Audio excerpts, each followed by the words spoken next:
Hello and welcome to the Wonky Gamer podcast, episode 13, Mods the Fallout Saga. I'm Steph, and here is Rami. Oh, Monsieur Le Dead.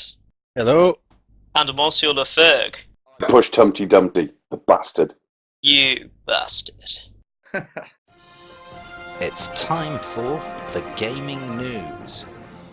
It's been an interesting week, to be honest, or month, or weeks, or I don't even know. An amount of time. Essentially a fortnight of Fallout. Indeed. So there's quite a lot of random news and quite a few, like a couple of releases. It's been a bit of a weird month, September, to be honest. Like, it's not the best month for releases, but there've been a couple of big releases and a lot of info coming out as well, and a lot of controversial issues popping up. So I suppose first off, we should start with Warcraft. I reckon Warcraft Legion, because that has come out. Yeah.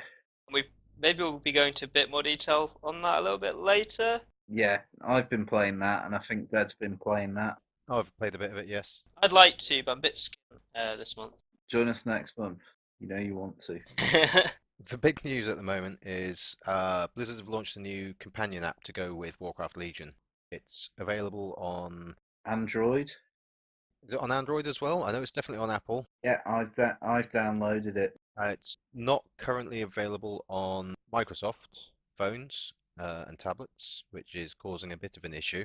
Do people still have them? Apparently so. But yeah, there's a few posts on the forums that are a little bit... Salty. Oh, I've been supporting Warcraft. Yeah, I've been supporting Warcraft for years, and I play it. If it wasn't for Microsoft, you wouldn't have a game, etc., etc. Basically, people just throwing the dummy out. Obviously, it's going to take a bit of time for them to convert it, so it works with Microsoft phones. It's funny when people make out that Microsoft are doing Blizzard a favor by letting them have their game on their platform. Blizzard could give two fucks. Blizzard will turn around and tell them, well, we can just release on Mac. Yeah, because they've got such an open market with the Macintosh users. To be fair, though, they do have Mac versions of games. I can see them breaking their quality requirements every month. At the end of the day, Blizzard is a big machine. I wouldn't want to get in front of them when they go to war with someone, to be honest. Let's be honest. I mean, how much support are they really doing, and how many really interesting franchises do Blizzard really have? Oh, come on now. Blizzard have a lot. They really don't have that much going on here, do they? They do. That Diablo 2, 3... Just cross over with stuff. Come on. Wait a minute. Think about it. Diablo 3 is still pretty popular, pretty big. Yeah. You've got Warcraft. StarCraft is huge. You've got Heroes of the Storm is really pretty popular. Which is just basically all of their other games. All the other characters from all their other games monkeying around in another engine. Yeah, but a lot of people play them. And people view Blizzard as well as a company that takes their time and produces really good games. You got to admit. They do have a loyal fan base. Just like Apple. There you go. They're so loyal they can't see the Blizzard in front of their face.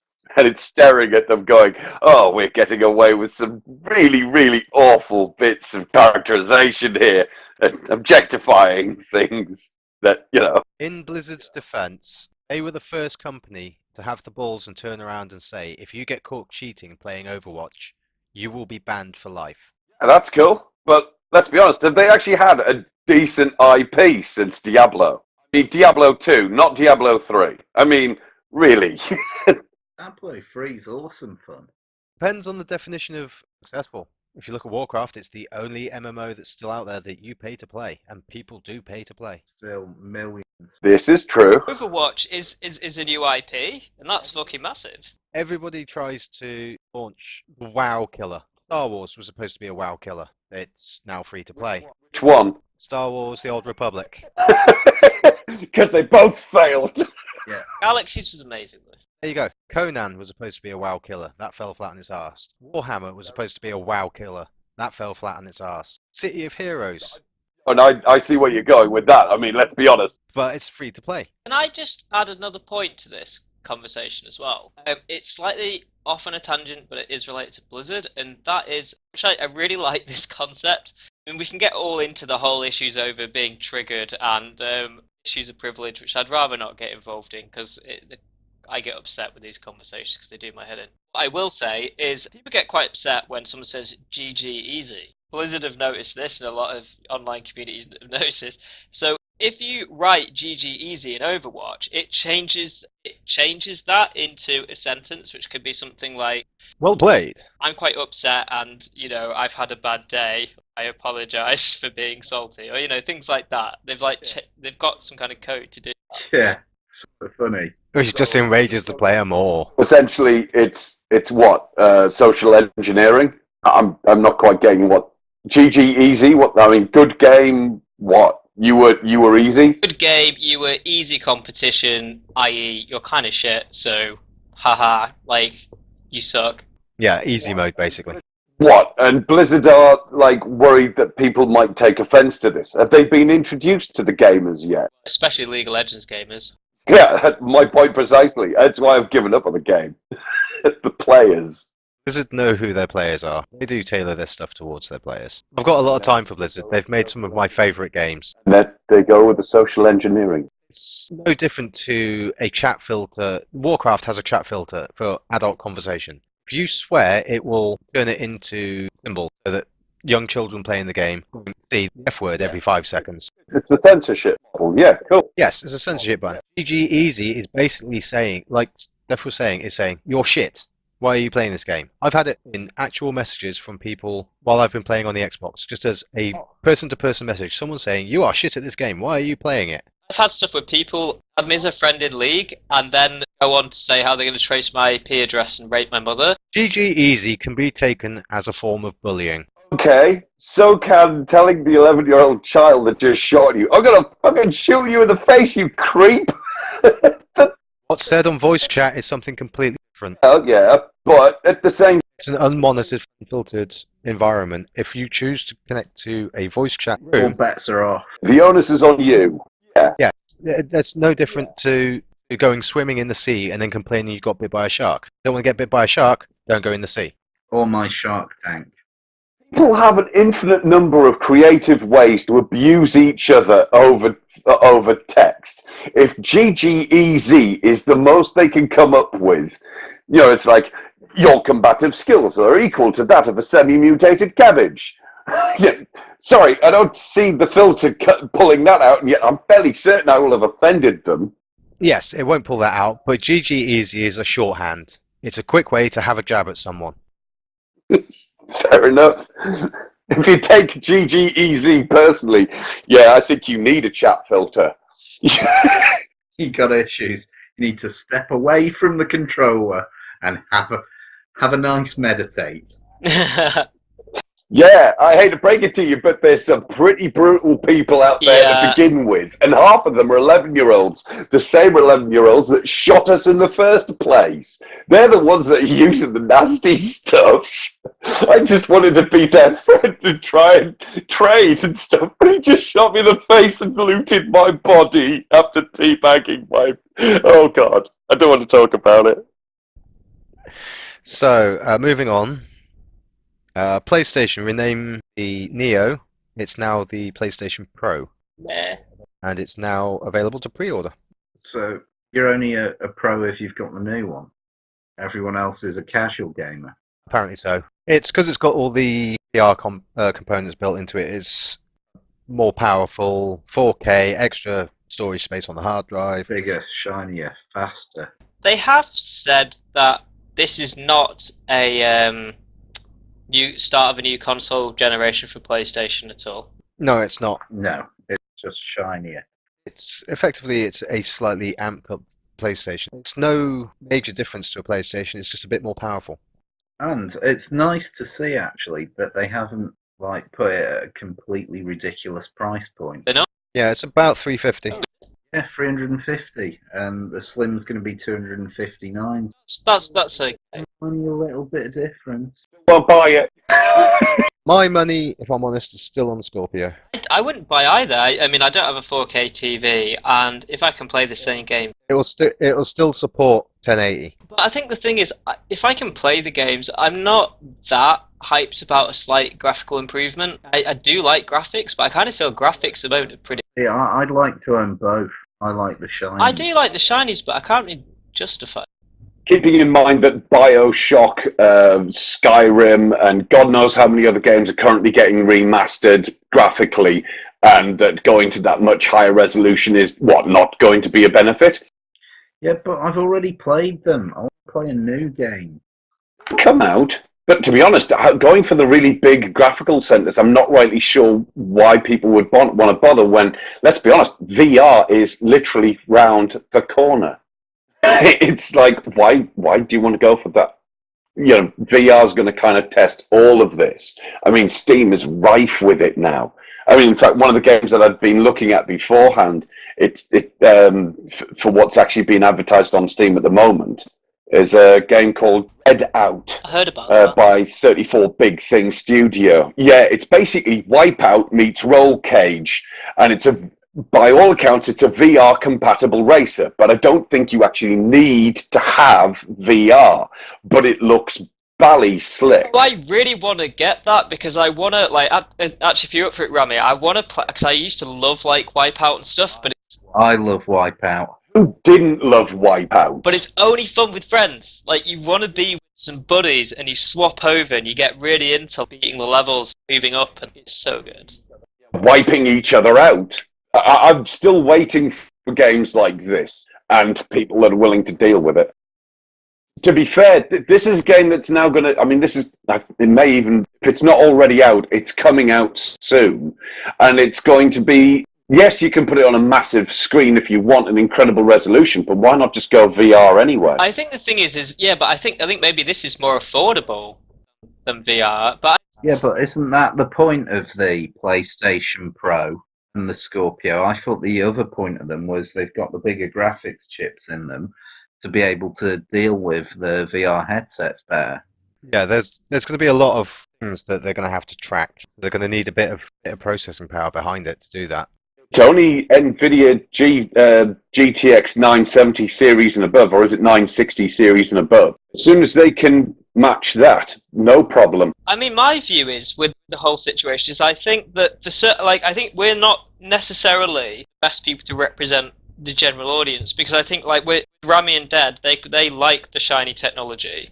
I mean, personally, I don't see the point because I just want to play the games. But I think if you look at the general gaming market, I think this is more of a technology kind of thing. Technophile. This is a race.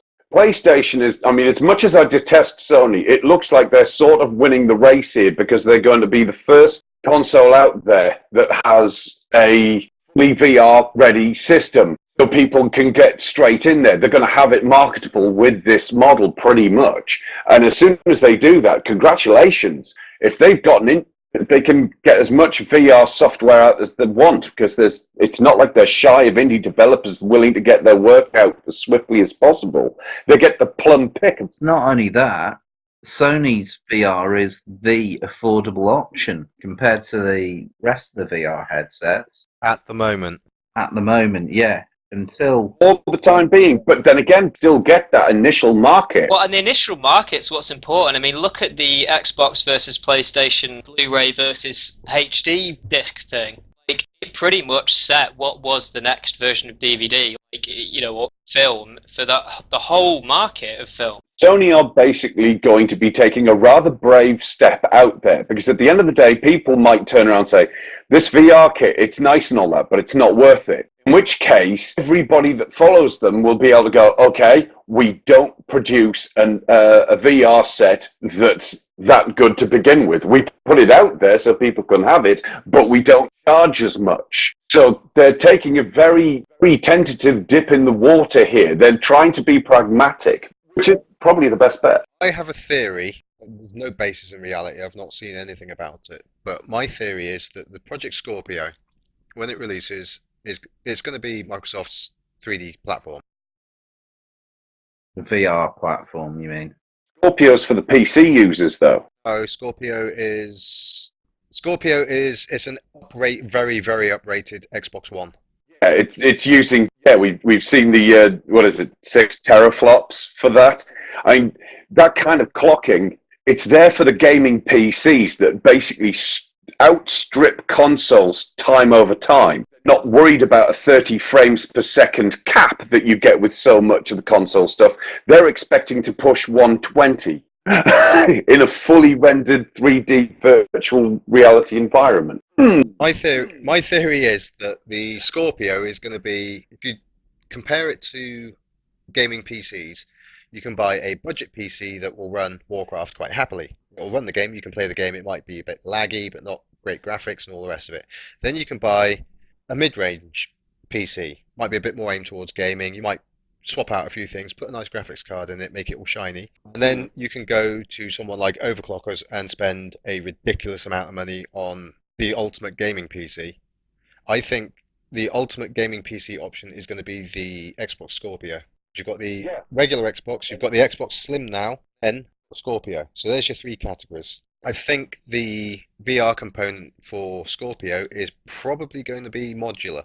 So some people that want to go to the cheaper end of the scale buy Oculus Rift, and those that want the ultimate go for Vive, which is considerably more expensive. So it's going to be effectively a build your own system. This is where I see the problem with this whole thing. It's that one of the great things about consoles from a user perspective, at least for me, as someone who I try and keep up to date with the PC, but sometimes I can't afford it, and not a lot of people can. So one of the great things about Good if you didn't bother with the console. I know, but I think the point I'm making is a console for me is always there in the sense that it's probably going to be out for about 7 to 10 years, potentially looking at the last generation. You're in a situation where you're not going to have to keep upgrading and doing all this stuff, and it just works, and everyone can access that, and you can experience the same games. That's what Scorpio will be. It's a level playing field. I think you're being remarkably optimistic about the 7 years. Oh, you know what I mean. I really can't say most of the current consoles lasting past 2 or 3. I mean, PS4's been out on Xbox for a couple, 2 or 3 years, and it sounds like they're still going to be fairly in the same-ish state. Microsoft has said that the Scorpio that is effectively going to be the last piece of hardware that they build. The rest will be software updates. So when I was talking about the VR being modular, your console will still be your console. It will just be, it's like buying a controller. You can buy a bog standard Xbox One controller, or you can buy the Elite controller, which is considerably more expensive, has extra buttons, programmable this, that, and the other, swappable bits and pieces here and there. So it's a peripheral. The peripheral market can be whatever it wants, but as long as the console is effectively the same for every user, it doesn't matter what the peripherals are. It's no different to having a Blu-ray player hooked up to a 1080p TV or a 4K TV. But then why don't you just buy a PC? It just sounds like you're describing a PC. Essentially, you just buy bits. My argument entirely. I rest my case. Because it's a PC that you Like, don't have to upgrade. I think I don't understand what, it's like, either do a PC or not. I think it's what I don't understand. I specifically like the fact with consoles that I buy the console, it lasts me a fair amount of time, and I have lots of games to access. All this kind of oh, is this game going to work because I might have to upgrade the graphics module or whatever? It's well, why don't I just buy a PC? Then I can, it's a bit simpler and probably less expensive to do, because it will be more expensive to buy modules. The idea is that the Scorpio won't need physical upgrades to the console. Will it be streaming based? What they're saying, I think, Microsoft, is Scorpio is going to be their last generation. You'll be able to buy the Scorpio when it comes out, will be the highest end Xbox with all the bells and whistles. But you can buy an Xbox game and play it on the bells and whistles one, or your Xbox One or the Slim. And if in a couple of years' time they decide to release a new Scorpio that's even more kick-ass, it'll still play the game on the older Scorpio or the Xbox One. It will play across all the family, as it were. I think is what they're doing. They're aiming for a single machine. In the three stuff that they did about the player base, it looked like they were trying to unify the gaming area, so we're all playing on the same playground. As far as I can tell, Microsoft isn't really all that chuffed about it being Microsoft and Sony. They want the players to be able to play Across everything. Well, yeah, because you can make a lot more money then if everything releases on PC and Xbox. Like, I Yeah. Can we all just get along? No, we can't. I just kind of think like I mean, I suppose it makes sense because for people that aren't that savvy with PCs, which actually is a widening group of people because of. No, it isn't. It's getting smaller. People's kids are learning computers. No.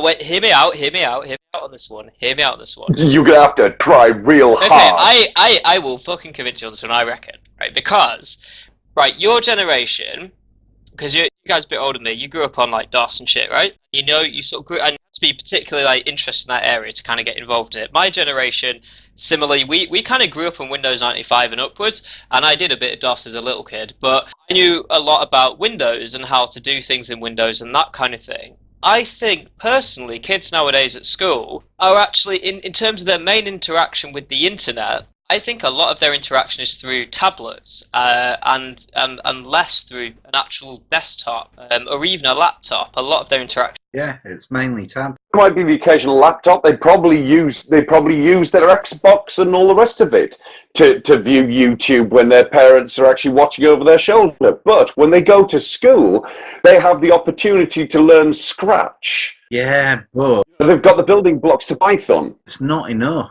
Children are still learning to use the machines. But I think it's all with GUIs. It isn't the back end though. It's all learning coding through applications like iPhone or. They're not learning how to actually operate the machines. Yeah. But they are learning how to operate the machines. They are learning how to turn things on. They have seen Windows. They get to see this kind of technology all the time. Just because we didn't have it doesn't mean they're not seeing it, and in plentiful. I mean, I've got a. Yeah, but Microsoft doesn't we've want just to been go to in see that friends down direction, south, though. and they're going to do computer science.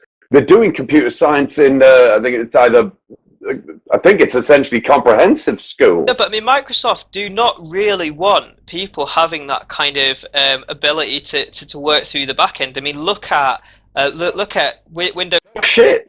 Hang on. Of course they do. They've got the Microsoft certificate for engineering certificate. Wait a minute on this. How is it going to go? Because 8.1 people, people fucking hated, right? But now they're like, haha, but Windows 10 is going to last forever, and Xbox now is going to last forever, and they're going to be a unified system, and it's going to be like Mac where there's OS updates, and we have full control, and people have no fucking choice because we're going to force them to Windows 10 anyway, and 7 will become redundant anyway after a certain point. So they now are going to have full control over the future, and people are going to have to like it or lump it unless they switch OS. We're all going to be becoming redundant over time anyway. This is progress. Deal with the change. I know, but what I'm saying about the change is that it's going to become more GUI, like intensive to the point where people don't necessarily understand the back end.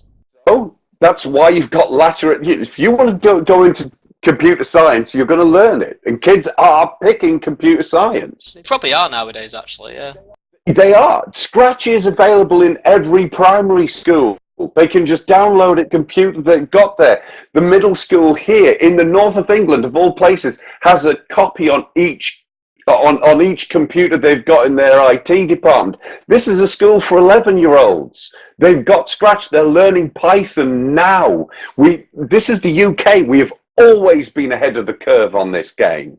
We've always been teaching our kids. And yes, it's been kind of problematic along the lines, but we've put it in schools. It's part of general education now. I actually think that, yes, okay, there are a lot of kids that would prefer the convenience of a console. So they don't actually have to worry about loading up Windows, putting in passwords, doing all this, that, and the other, turning away their emails. They just want to go onto the console and play a game. Fine, fair dues. There's a lot of adults like that because they think, oh, I'm too old to get into computers. But I've just taken a picture of my mum who's been recording things with a mobile phone, playing it over a Bluetooth headset, and actually using a stylus whilst doing it. So, no, I really don't want to say this, but you can teach an old dog new tricks. I'm going to get punched for that one. No, I totally agree, and I think actually from sort of your generation, my generation onwards, people have a real interest in technology, and people are a lot more confident. I mean, I currently work in a school doing IT, and it is quite amazing. And I suppose it's the age thing as well, actually. But a lot of people above a certain age don't appear to have a lot of confidence with playing about and getting something working, when a lot of things are literally switch it on and off. It is, I know it's a joke, but it actually works 9 times out of 10. In trying not to sound morbid, but we're replacing those people every day. It's true. It's very true, and but it's a very good point. In the workforce, they're not actually kind of, that's a diminishing number of people that aren't actually proficient with computers in any way, shape, or form. No offense to them, but hey, this is progress. Enjoy. I know that sounds entirely cold, but I think we need to segue to something else. But I have got something that I do need to pop in very briefly, seeing we talk about PlayStation, that I forgot to mention to you guys. I don't know if you picked up on it, but I think it's pretty relevant, and it came to mind just a second ago. PlayStation Now, which is the streaming service on the PlayStation Network, is now on PC. So get like PS3 games that maybe you haven't had a chance to play, like Last of Us, you can now play on PC via streaming. So there's that. That's an interesting new thing. For a cost. Yeah, it's like Netflix for PS3 games, isn't it? I don't think the library's that good, to be honest. I have been on it. As far as I was aware, PlayStation Now was a chargeable thing. Yeah, it is. It's cool. It works with an Xbox controller and whatever really. here's the question: if PlayStation's now chargeable, could anybody explain to me what the deal is with the mods for the games like Fallout and Skyrim? Because I'm missing the point on this. What's this? Does this mean that PlayStation 4 players can't get a hold of the community mods and builds? Yes, it does. From the rest of the internet? Basically, this is something that's come to my attention. There is, on Facebook, there's something called the Fallout Club, which is mostly UK Fallout players from both consoles. So it's PlayStation 4 and Xbox in the same place. Currently, They're not killing each other with sticks. No, they're actually being nice to each other for a change. Well, shit. At the moment, the Xbox players are quite happy because Bethesda and Microsoft are letting them use community-built mods that have been vetted, as long as they're under 2 gig, I think it is, to play Fallout. So you can mod your Fallout. You can run around with a pink power suit if you really, really want to. Who wouldn't want to? Just expect to use up a lot of hard drive space.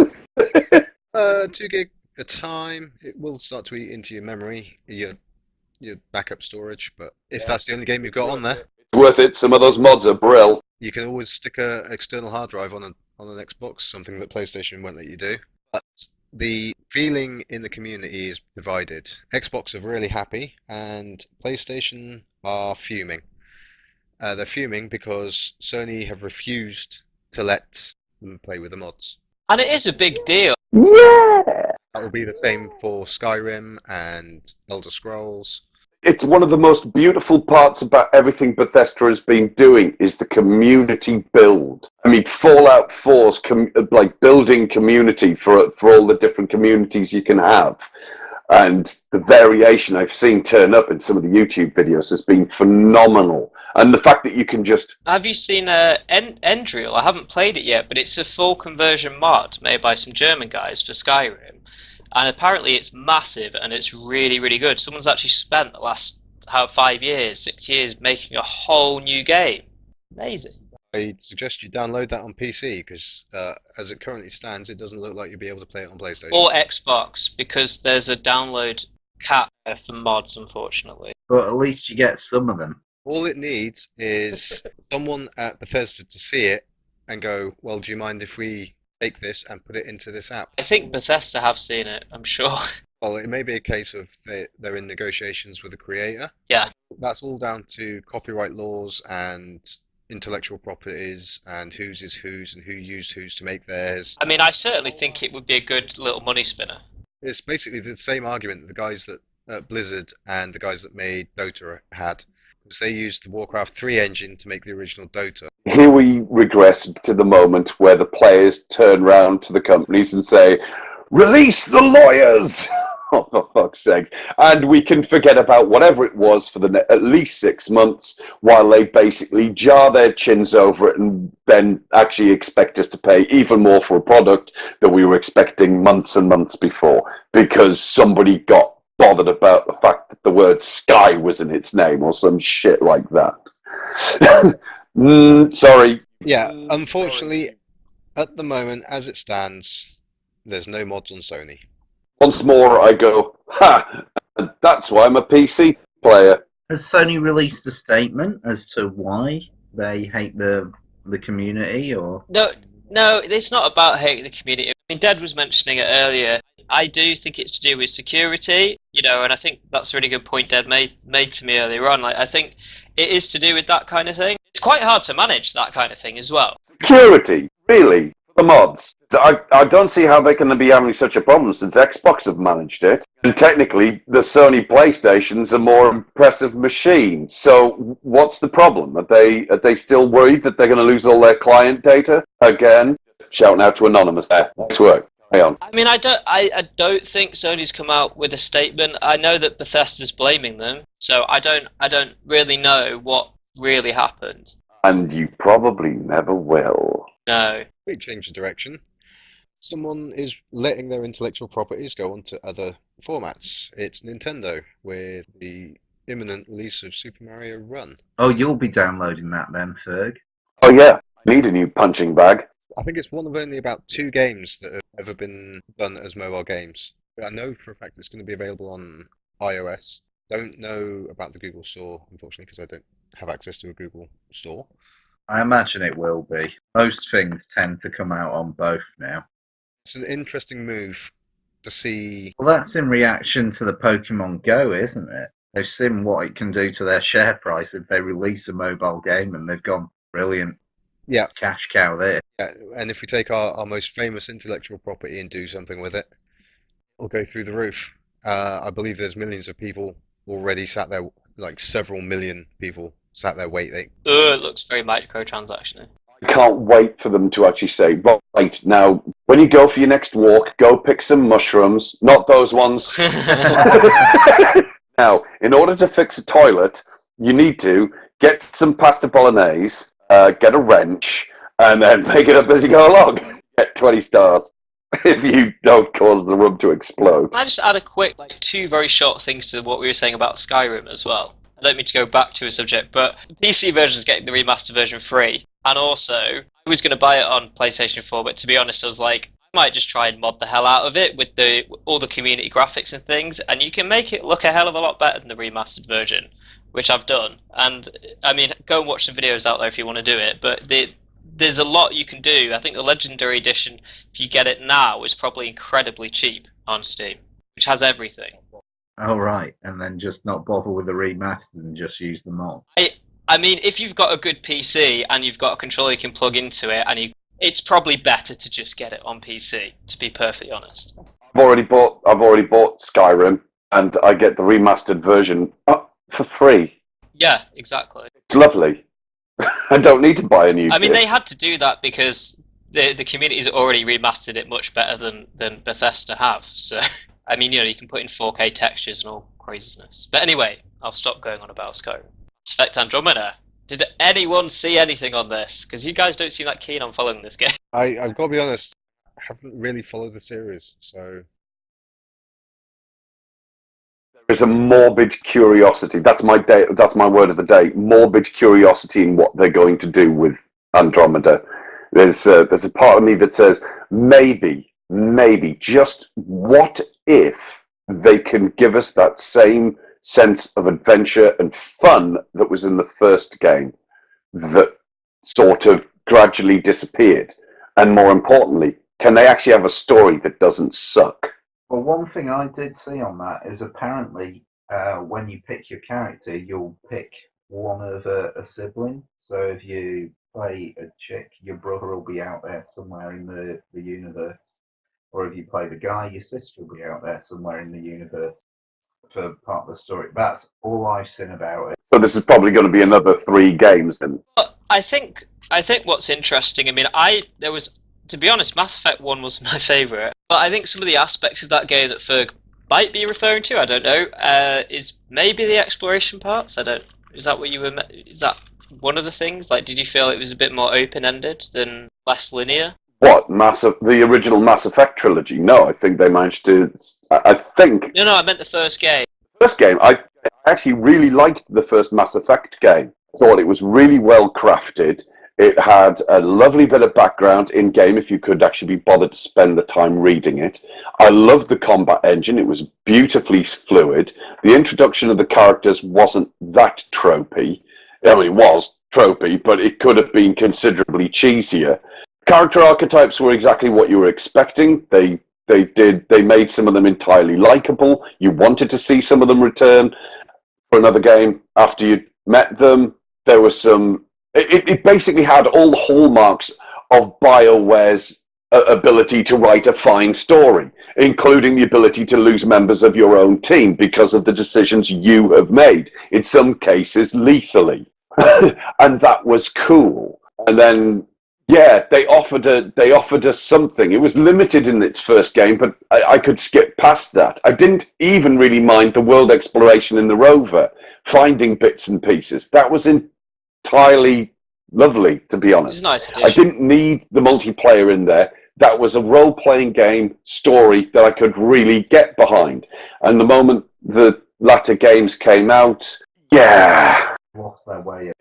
I think they lost their way because the original technical competence that was involved, writing and gaming-wise, was stripped down untimely, and the BioWare that we'd come to know and love became a shadow pale shade of itself. See, I actually preferred the story of the second one because I felt it was darker. But what I will say, my major concerns about this game, I mean, I am looking forward to it because I actually do like the original Mass Effect trilogy, but my big concerns is they're having a focus on exploration, and while that sounds really good, if you like the first game and exploring around, the thing that concerns me about it is, what do we mean by exploration? When we look at recent history of BioWare, you look back at Dragon Age Inquisition, maybe their concept of exploration, if you look at their last game, is let's build an MMO world in which you can do quests that are pretty much kill 5 of these, go to these points of interest. Is Mass Effect Andromeda going to be an MMO? No. But what I'm saying is that Dragon Age Inquisition, to me, I liked some of the story and things, but it played like an MMO without other people. But single player. Yeah, it was single player, but it had all these side quests, inverted commas, that really were about going to points of interest and clicking on things and, like, massive worlds, but you kind of like, this is filled with an MMO, which is why, these are WoW fucking mechanics, which are not really that fun. It's why World of Warcraft does level up to level 100 straight away, because their old content really as a concept to leveling is not really that exciting, and I think they've improved on it with later expansions. But why would you put that in an RPG? Like, it's just, I don't know. Padding. Yeah. It's adding content. It's adding mechanic. It's either testing mechanic or they think it's a good idea. It's just the expression of the computer game. Try not to predict where those kind of things are going to go. I mean, it would be nice. I mean, it's one of the reasons why, the Bethesda engines like Fallout and Elder Scrolls do as well as they do as the first-person adventure games they do, because you're making your own adventures, while the BioWare stuff was actually very much story-driven. Yeah. I love Jade Empire. Yeah, Jade Empire was fun. KOTOR was. You can't really go across... Yeah, KOTOR was just genius, but they were all very story-driven, like Skyrim, like Fallout. I didn't feel that Mass Effect followed exactly the same manner. It was supposed to be very story-driven, and I don't know if they would actually... I think if there is an exploration element in Andromeda, it's so you can go and find the plot. I don't like that. I like linearity with Bioware games, personally. But anyway, we should move on. Oh, but last point on Mass Effect, there was a video that came out where you can see some gameplay, and it was done on a PS Pro, PS4 Pro. That's what it's called now, and it looks amazing. Like if you got 4K TV, check it out. It looks really cool. There's some really cool stuff going on in it, but it doesn't really tell you much about the game, but it looks amazing. Oh, right. Mafia 3. I suspect it's going to be a lovely kind of mid-ground between that whole sandbox playing environment and intensive story action. From what I've seen, the soundtrack for it looks awesome as well. Yeah. It's a proper sleeper one as well. I mean, I think news outlets are really, like games journalists are really picking up on it at the moment. A lot of them have had a 5-hour test play. It deals with a lot of really strong issues, and from what they've said, it does not shy away from it. There's, the main character is half black, half Hispanic, I think, and he gets a lot of racist shit. Like, it's really brutal. In fact, they had to tone it down because they had people on the streets being racially abusive to the character as well, and they were like, this is actually too much. But even though it represents the times, they've tried really hard to make it realistic. When is it set, Mafia 3? 60s, I think. I thought it was like maybe the beginning of the 70s, just as at the end of the Vietnam War. Yeah, you're Yes, right. I think it is. I think the primary character is just coming back from Vietnam. He found himself back into his home city, and he's now getting to see it, well, for what it is. And he's decided the best way is his way. Put together the new mob bosses, keep them managed, and go out there and, well, take the fight to somebody else. Take control of the city. And I think there's the whole thing about his family having connections, I think, or his dad dying or something. There's like some kind of like interesting premise. And Mafia games tend to take place over several years, yeah, which is cool. Oh, right. It gives a sense of scale. Because I've never played any of the Mafia series, so... I mean, I would recommend to anyone pick up Mafia 2. It's really good. It looks beautiful still, and it's got it has got this issue that it's an open world, but there's not much to do in it. It's a very story-focused game. So you can drive cars. Yeah. Fast. Yeah. Well, 30s fast. One, the cool thing is you see over the years, there's new cars because it's been 5 or 10 years, and all these different things change, which is cool. I mean, I would definitely recommend picking up Mafia 2 to anyone because it's a really good game. I have to confess that there's one game that I'd really like to pick up. I don't think I'm going to have the time to take on the Mafia games with some of the other stuff that I'd like to do, but Mafia 3 has really, it's singing to me. I think it's going to be big, I like the look of it. I'll be honest. I think it's going to be graphic. I think it's going to be pretty nasty. Yeah, and I think it will be the GTA of the year, but I think in its own right and quite slightly different and more story focused. And I think it will be really well received because actually the media outlets this time are proper hyping it, and it is a good series, and I'm pretty sure it's going to be a good game. Yes. Speaking of games that are now pretty much, yes, the Disney Infinity is dead. Who? Disney Infinity version 3.0, the online playbox thing. What do you do in it?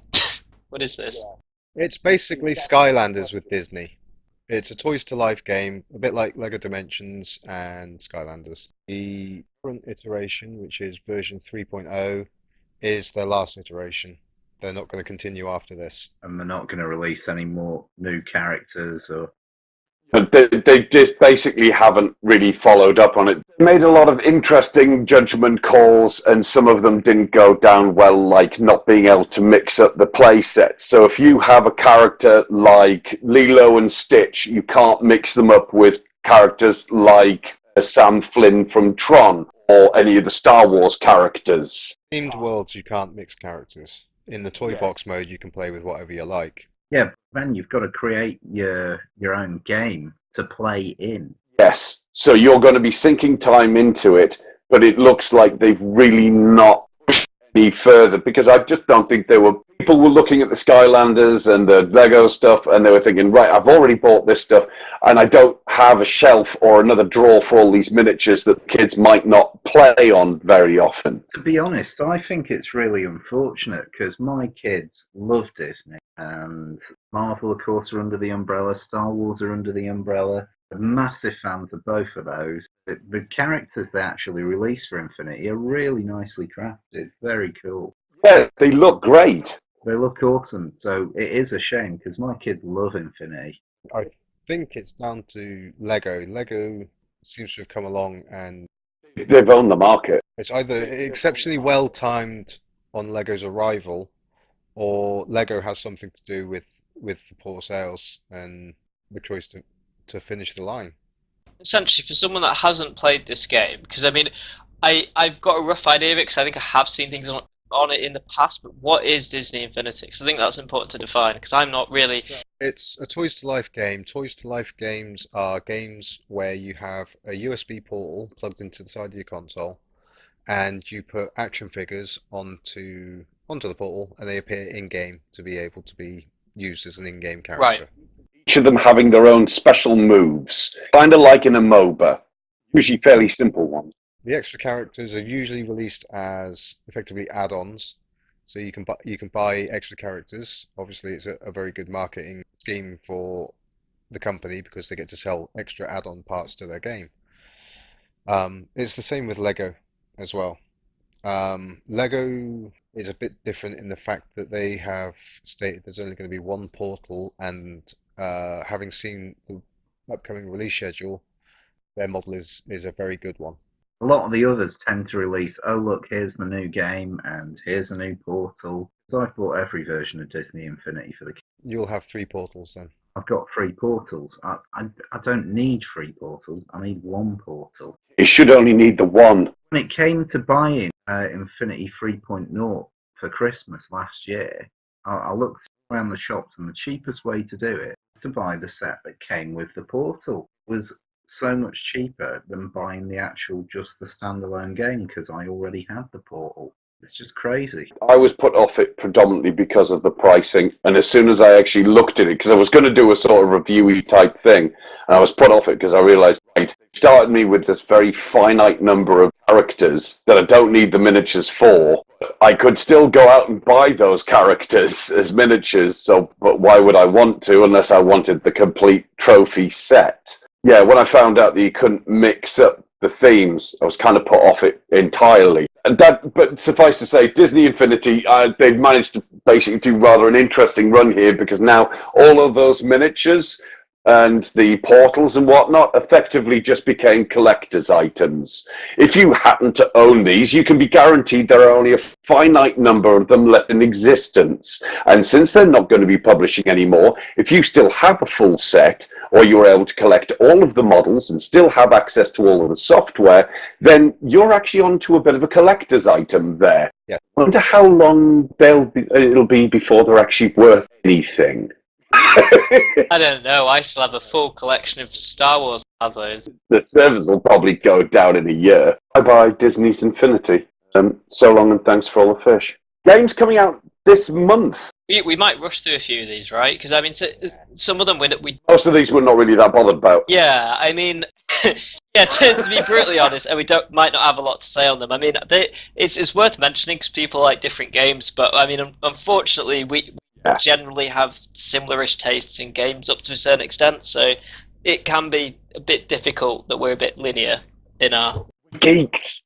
And we've only got so much money. Yeah, I think is the true limiting factor. Because we buy loads of them if we could afford them all, but we do have to pick and choose what we are going to pick up. But also time, isn't it? I mean, hey, if someone wants to buy me Forza 3, right, I will review it for them. I will dedicate it to them, but to be perfectly honest, I can't afford it. I won't be reviewing it otherwise. Yeah. But hey, if you buy it to me, seriously, yeah, sure. I think that's the thing, you know. I mean, We're up for reviewing anything really. At the moment, it is basically pick and choose. I mean, I'll talk about it later, but I reviewed a game that I haven't actually put out the article yet, so it's probably a good time for me to mention it in this podcast. I reviewed a game that the company asked us to review, so we are doing that kind of thing when they come along.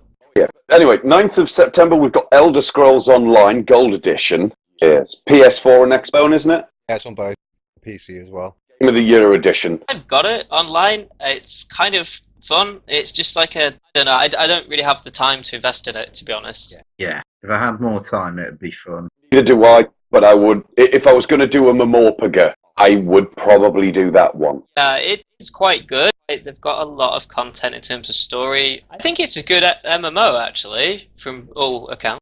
It's got good reviews on Steam, I'll give it that much. A lot of people that say nice things about it. It had a few issues to start with. Yeah, but I think they've ironed most of those out now. To be honest, I think they did a wonderful job by simply not bothering with subscription and setting it a set price. That seems to have done the trick. They've also been very, because one of the limiting factors of the game originally was that you picked a side and there were three factions, and you could only see the content of your faction. But I think one of the things they are doing, I read somewhere, and they might have already done it, or it might be part of this gold edition even, is that they're now changing it so people can experience the other faction's content, which is 3 times content of the game for everyone. So there's things like that they've done, which is clever. It's a good idea. It's basically a free load of work off their backs, really. 15th of September? Pro Evolution Soccer 2017. So, I mean, I'm sure lots of people are excited about this. I don't think any of us are. Yeah. But it's... Yeah, No. not even remotely. I don't think we've got one football fan here. I have can't we? play football, and I could never get into it, really. I read comics I instead. played computer games and comics. Yeah, computer games. Football. If I could be goalkeeper, I was the worst goalkeeper ever because I would just be like stood in the corner going like, I'm bored. This is not exercise. This is cold. Right, moving on. It's a football game. Yeah, 16th of September is the PS4 Slimline at 259. It's also the same day that Recall comes out on the Xbox One. Dragon Quest VII is released, and also NBA 2K17. Hasn't there already been a Dragon Quest VII? They keep making these weird ones like Dragon Quest Heroes, and I thought Dragon Quest was going to be quite a good little game, but Yeah, but I could have swore Dragon Quest VII has already come out on something else. it has. It came out originally on PlayStation. That's it. It's probably being re-released. Right, okay. 'Cause I'm sure I even played that. So I just after that, want on to the mention 19th of September Recall is briefly, though. BioShock Collection. Yes. I've been seeing information about that saying it's going to be, The next Zelda. yeah, Zelda for Xbone, basically. Yeah. Interesting. Which is just interesting to see. A Zelda style game on something else than Nintendo. Yeah, it'll be interesting to see how that does. It's one I'd be interested in, but with other things coming out, it's further down the pile, so it probably won't happen. It's a difficult. Well, I mean, October, maybe not September. October's a difficult month. There's a lot of choice. Anyway, on BioShock, which I'm sure Dead's hyped about. It's one of his favourites. I'm looking forward to BioShock. From what I've seen of it, it looks absolutely stunning. And it's been a while since I played the first two anyway. So. I remember playing the first one on, I don't know, a console or PC, and wow, that beginning is just gorgeous. You're like, I love the first BioShock. yeah, it's just beautiful. Second was alright. I just never got into the third. I gave it a go.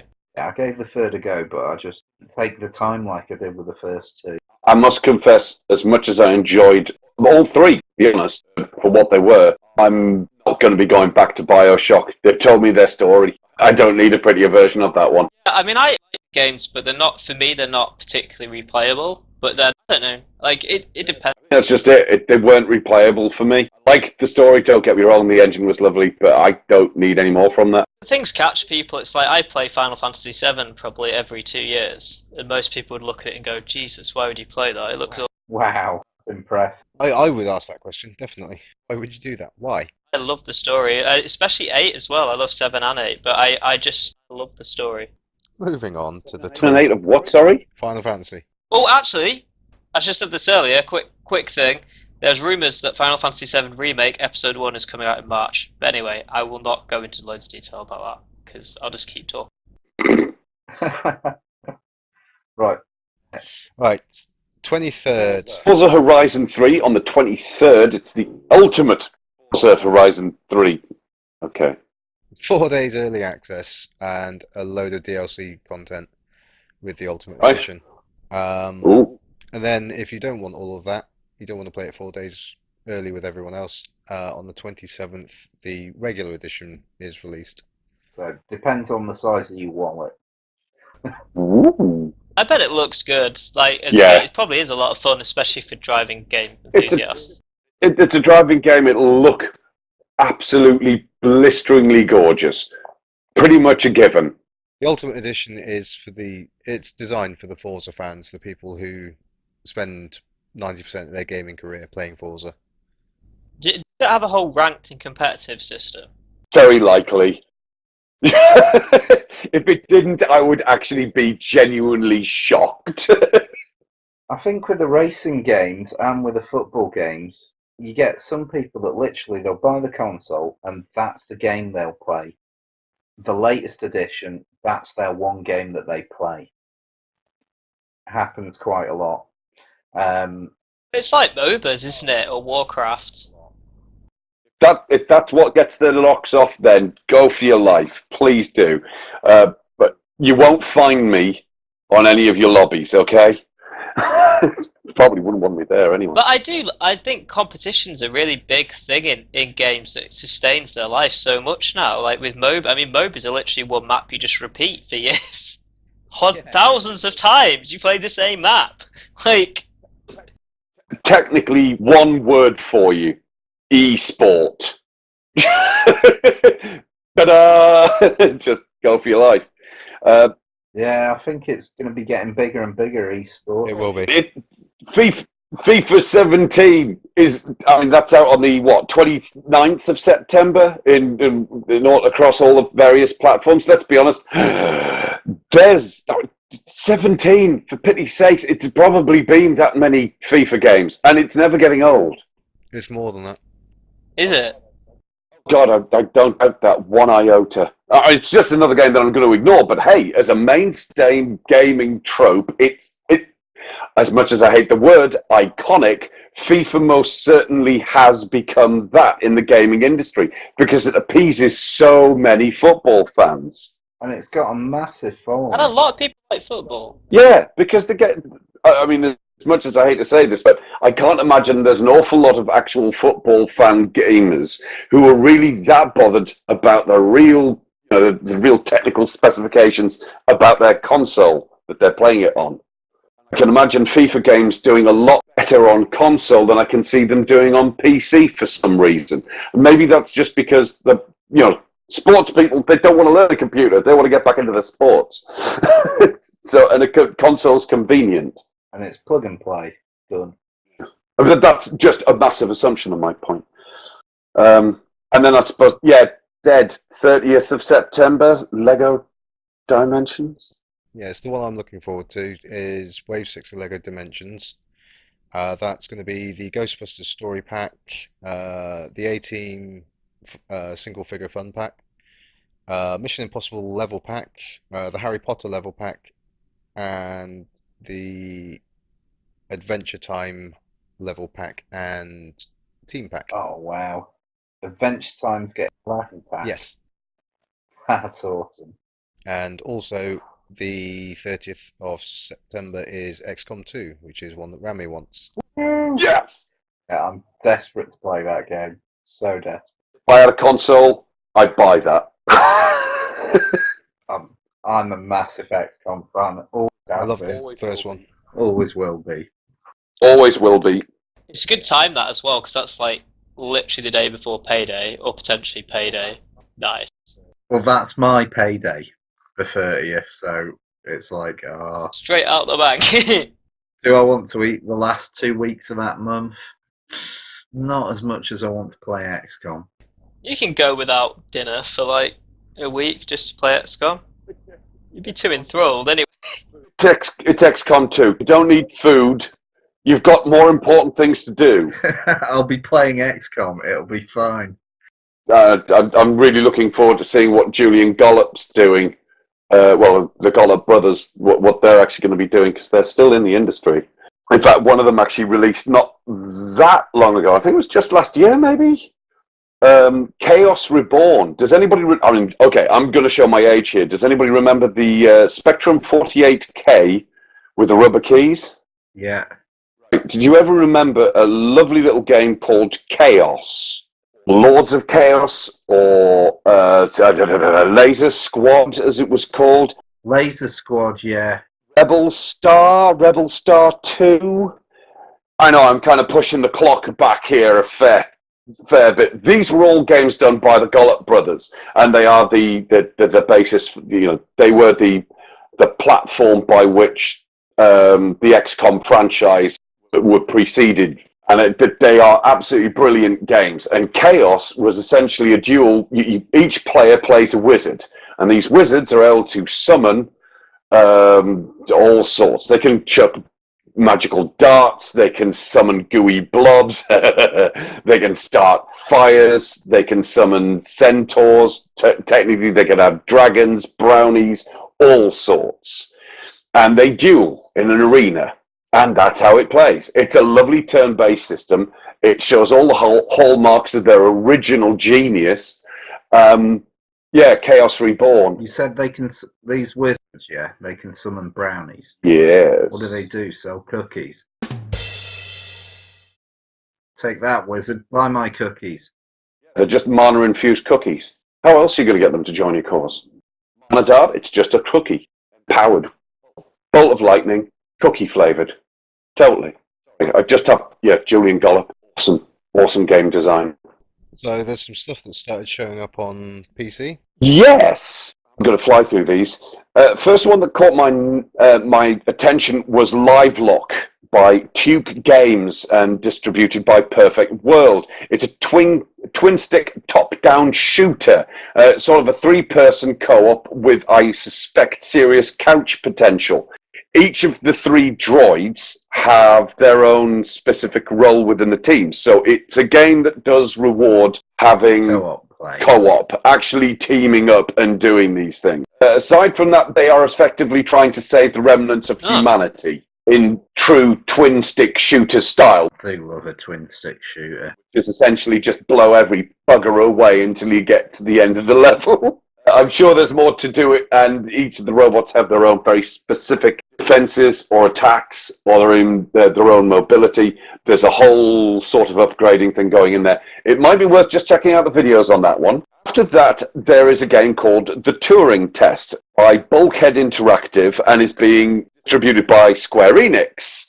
So, in Square Enix, for picking up companies and then doing a nice thing with it, doing nice things with it, this kind of tweaked my interest, especially given how the Turing Test looks beautiful. 30th of August release on PC and Xbone. It's a first-person sci-fi puzzler.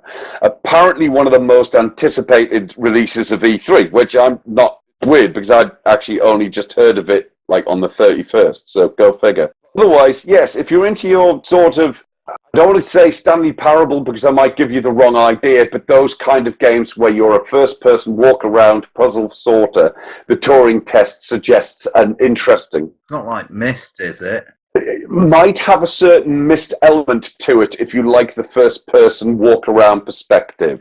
Because Myst was amazing. Yes. I can't say I really didn't play it. It didn't quite catch me. The next one that actually really caught my eye was a little sort of indie pixel title called The Final Station by Oleg Sergeev and Andrei Rumak, and Do My Best Tiny Build as the distributors. So I'm assuming it's just two guys coming out with a game. It's on Steam at the moment. I said The Final Station. It's a pixel indie action adventure about a train driver after a post-apocalyptic, an apocalyptic event that I'm sure the story will go into, actually goes out into the wasteland on his train, finds survive and bring them back to station, or at least that's what I've read into this. I actually really it really kind of hooked me because it's got this lovely minimalist soundtrack behind it, but really kind of sets itself for its immersion. They're not zombies, they're not even infected, they're sort of ghouls hanging around Oh, wow. in the wasteland.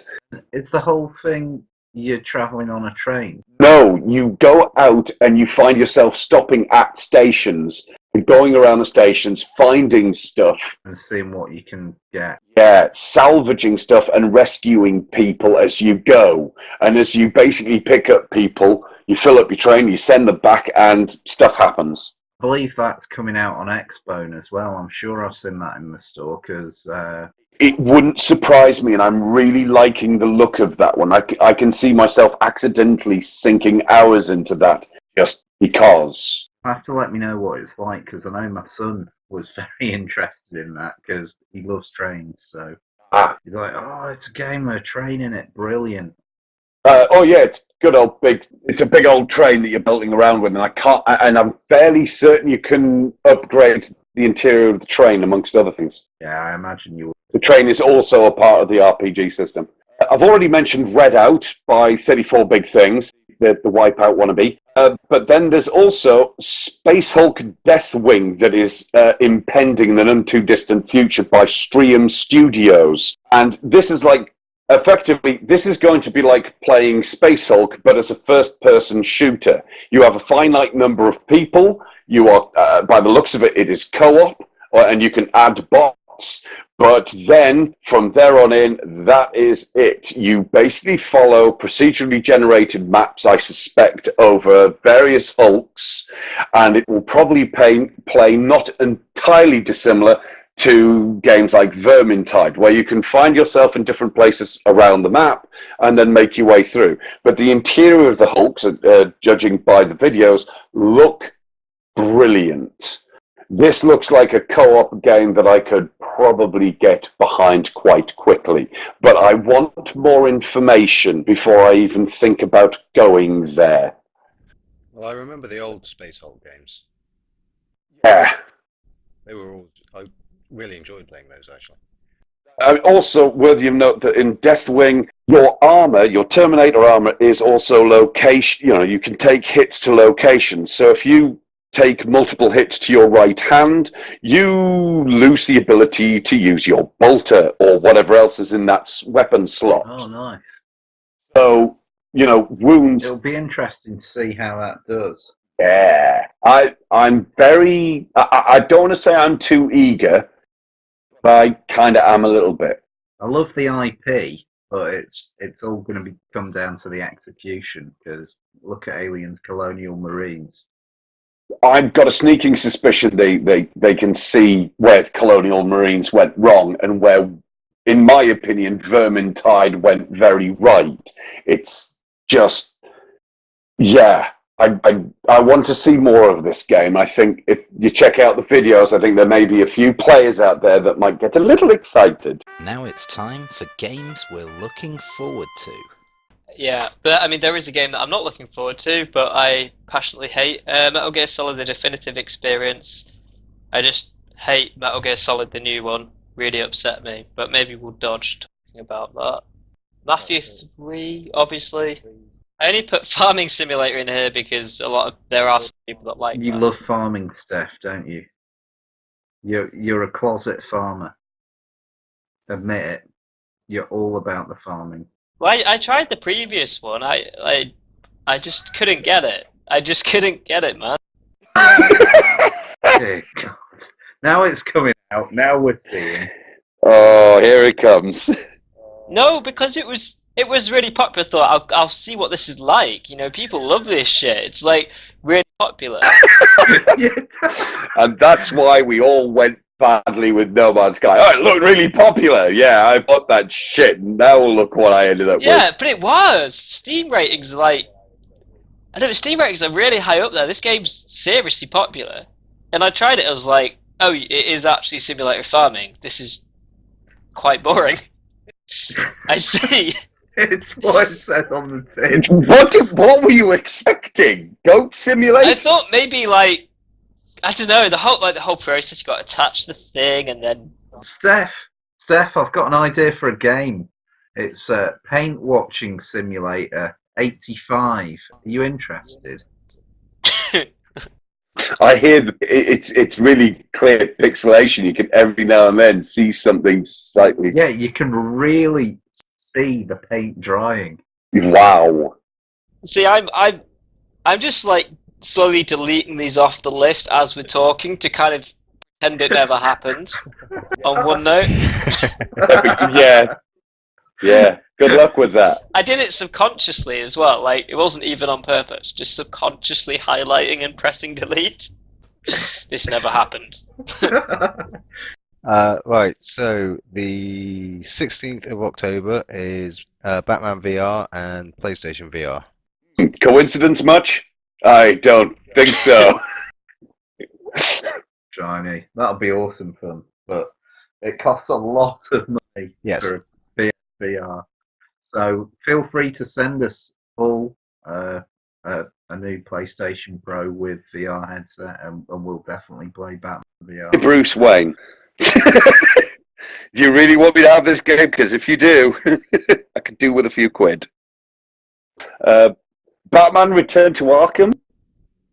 October the 18th. So I mean, I put this in there because I think you're quite into it, aren't you, Dead Batman? I really enjoyed the Arkham series. And so did I. It was really good. I just wish I'd put more time into it. Silent City. Origins, I can see why there's an awful lot of disappointment, but the engine itself did actually. I liked Origins. I have to admit, I did like Origins, and I did like the DLC for it as well. Oh, the excellent DLC. The actual mechanic was still good. The story was still passable, but generally speaking, I think there was a lot of people that thought they were kind of expecting something a little different. And I can totally dig why that is.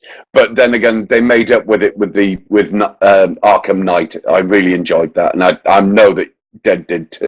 Yeah, I thoroughly enjoyed that. There was a bit of controversy around Arkham Knight, though. It did get pulled from Steam for a period of time because it was so badly optimized. But it was a good game from all accounts. People that when it got re-released on PC. Once they got past those bugs, the game turned out very nice. I've sunk hours into it. I'm very happy with the hours I've sunk into it. That's good to hear. Do you reckon it's reclaimed it? I mean, I'm sure it was very popular anyway on Xbox and PS4, but do you think it's reclaimed its? People have kind of accepted it back into being a good game, even with all the. In my opinion, if you know what, I don't even need to say anything. Go check the Steam scores on it now. It's a very different story from how it started out. There's an awful lot of people that are playing the game, and they are thoroughly enjoying it. There's an awful lot of positive reviews going. I thoroughly enjoyed playing it. I put hours into that game. You have to. The Riddler. Fuck him. Did you not get all of them? Yeah, you got to catch them all. I got them all. Yeah, so did I. Bastard. Show offs. Some of them are really fucking clever. And the story doesn't suck. No. It's a nice wrap up. Yes. To put it that way. Ties up the story to the Arkham series very nicely. It's in time for Batman Incorporated. Moving on, Battlefield 1. As anyone, I actually have got some slight hope in this game. I mean, I don't play shooters that much anymore, but I liked the old Battlefields, and I think I, like a complete idiot, downloaded the open beta, which I don't know if anyone else did, but a lot of people have been playing it. I heard about people. I missed that. I did watch a video of a person playing it with voice controls, which was What? hilarious because he was using a voice control program on his computer to play the beta. So he would say forwards, stop, fire. Except he had to say fire several times. He was getting shot by snipers. It was really funny to watch. He was actually driving a truck using voice controls. Nice. And yeah, it was an interesting thing to watch. But from what I've heard, there are features that they kept from Star Wars Battlefront that are really cool, like the spawnable vehicles and stuff like that. And I think it's probably going to be quite a good game. I think going back in time is good for Battlefield because my favourite Battlefield games were like 1945 and or was it 42 and 42 that was it, and Me the too. Vietnam expansion and like all the stuff in the past I've really enjoyed from them. Like the more modern stuff is a bit. Bad Company 2 was good. I like that. I love 1942. I killed at that. It was amazing, wasn't it? But the one I played was that little plane that scrolled up the screen. I was really good at that at the arcade. I mean, it might be good. I mean, I think a lot of people are probably hyped for it. I mean, it seems to have won the Battlefield versus Call of Duty war, potentially. In fact, we probably should have put that on the list. I think there's probably a Call of Duty or something coming out. Yeah, 4th November. 4th of November. Oh, okay. I didn't see that. Infinite War or something? Or Infinite Bore. Who put that? Infinite Warfare. Infinite Warfare? Yeah, didn't they alienate everyone with that? Yeah. Sorry, but unfortunately, the moment you mention Call of Duty or Battlefield, I'm switching off. Yeah, I literally didn't see Call of Duty because I think my mind just blurs the words out whenever they come across me. It's like, no point engaging with that sentence. What? And yet EA's Battlefield series really does it for you. No, it doesn't. But I had some great times on the old school Battlefields. Like, I mean, there is a twinge of like, I mean, Battlefield 1942 was pretty revolutionary at the time. I mean, it was the first time like you could get in and out of vehicles and like big maps. I mean, because that was my step from playing like Counter-Strike and Day of Defeat and other Half-Life mods, and I then play Battlefield. Like, wow, this is even more amazing. Like, what's going on? Like, oh look, there's 64 players and 32 of them want to shoot me. Yeah, it's just and it's. Most of them are 11-year-old kids that are considerably better at this game than me. Hey, I was 14 at the time, so I was shit hot at that. Exactly. It's stuff like Battlefield and Call of Duty, because I've not played any of the others. I'm going into it completely blind, as it were. I think Battlefield's more forgiving. Don't think I'd have a chance. They're usually a bad idea if you're in a combat situation. Yeah, wouldn't have a chance against all the 11-year-olds, or even the older now that have been playing it and have gone through prestige whatever hundreds of times over. And it's literally, I pick it up, walk 2 spaces and die. It's like... It's the game that fills the slot between the Halo game, a Call of Duty game, a Battlefield game, and whatever the other ones are. There's this little hole in the market. Which shooter should I be on this month? Oh, I'll go to this one. Oh, the new release is out. We'll go to that one, and so on and so forth. Fair enough. More power to you if that floats your boat. But then, of course, you could always go to the 25th of October's World of Final Fantasy. Or not. I might talk about this in our next episode. I got some kind of hope for this game, actually, but again, yeah, finances, etc. I will be buying Mafia 2 next month, and I can't afford World of Final Fantasy, but it's one I'll keep an eye on. But for people that like JRPGs, I think this is more of the slant of Kingdom Hearts, which mix sort of Disney characters and things like that with Final Fantasy ones, and this is quite a cute one with like chibi anime characters and some of the old Final Fantasy characters all coming into one world. Weird premise. I don't know if it's really going to be good, but it's meant to be quite dark, and you know, I don't know. It might be a bit of a silent. Could be interesting. Yeah, it could be. Be interesting to find out what their excuse is, since they can do that with Kingdom Hearts, but they can't do that with Disney Infinity. just going to drop that one there for a moment. Let that one sink in. And there's a couple more. I mean, Dark Souls 3's got a expansion coming out on the 25th, or a DLC, Ashes of Arendelle. I have played Dark Souls 3. I'm not sure if anyone else has. It is a good game. I personally don't have enough time to invest that much frustration at the moment with other games out. But it's really good. It is good game. I find the Dark Souls series really compelling. I have to confess, I've encountered somebody who's provided me with it's actually Sophie and Adin, have both basically given me a valid reason to actually go back to the Dark Souls series. I've been told to check out number 1 and then number 3, or just do number 2 before you do the other two, because the 1 and 3, they're both part of the same thing, and the second one is on the other side of the planet or something.